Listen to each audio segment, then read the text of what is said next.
How's it going, guys? I hope you're all well.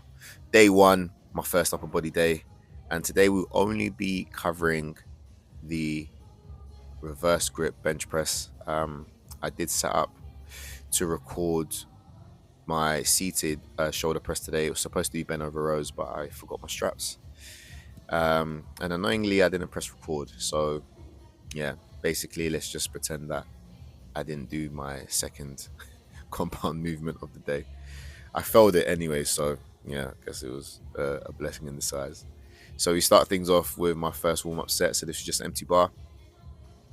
No matter how long you've been training for, no matter how strong you are, no matter how big you are, how confident you are, always warm up efficiently and start with an empty bar. Like, I've seen even the best of the best, from world champions to elite lifters, Olympic lifters, they all warm up with a bar, and so should you. So, again, as I was going off yesterday with my warm up sets, the aim here is to really iron out any little discrepancies that I've had with my lifts, really hone form as much as possible, and ingrain all the things that I want to do when it comes to my top working sets.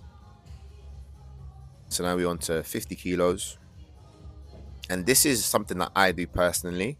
Whether you want to do this for yourselves is up to you. But when I warm up, I actually end up doing less reps that I do, or that doesn't make sense, excuse me. I end up doing less reps than my working sets. And the reason being is because I want to rest up as much as possible, but also be able to recover as soon as possible as well.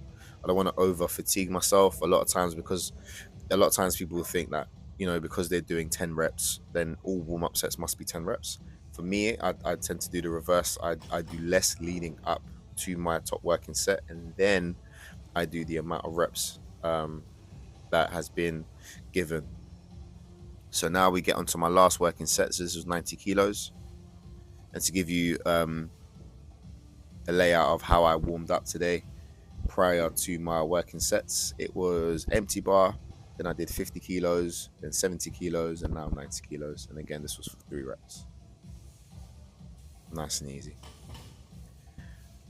You'll see here my first set and second set as well. I got a spotter, and it wasn't so much, well, in this case anyway, my first set, it wasn't so much to do with the amount of weight that was lifted. I knew that I had this in the bank. It was just in order for me to actually get that bar out of the rack. As you can see there, I'm lifting with a reverse grip, so it's actually very awkward to try and pull the bar out. So I just needed that spot just to help, just to help me out with that rack out, and then everything else was fine, as you can see here.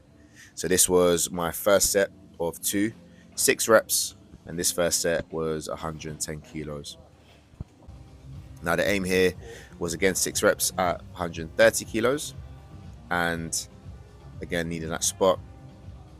So I kind of went into this set not necessarily like with too much doubt. It was just more of just making sure that I can hold on to the bar, because this was quite a big personal best for me for reps, because I've done 130 kilos for 5 before, and that's with a normal grip. So I've never gone anything beyond with a reverse grip. So it was good that things started off well. It didn't feel that way, I must admit. This 4th rep here, you can see the speed started to slow down a little bit. I was a little bit apprehensive, but because I had the spotter there, I kind of just thought, you know what, let me just go for it. And boy, did he make me work for this rep. And honestly, shout outs to this spotter, because so many times in the past, I've had people grab the bar, and as a lifter, as a serious lifter, I don't even want to say as a power lifter, like just as a serious lifter, a person that's been lifting for a while, the biggest pet peeves is when someone grabs your bar and almost takes the weight away from you. But credit where it's due, he allowed me to finish off my set. So yeah, hats off to him. But thanks for watching, guys. Like, share, and subscribe.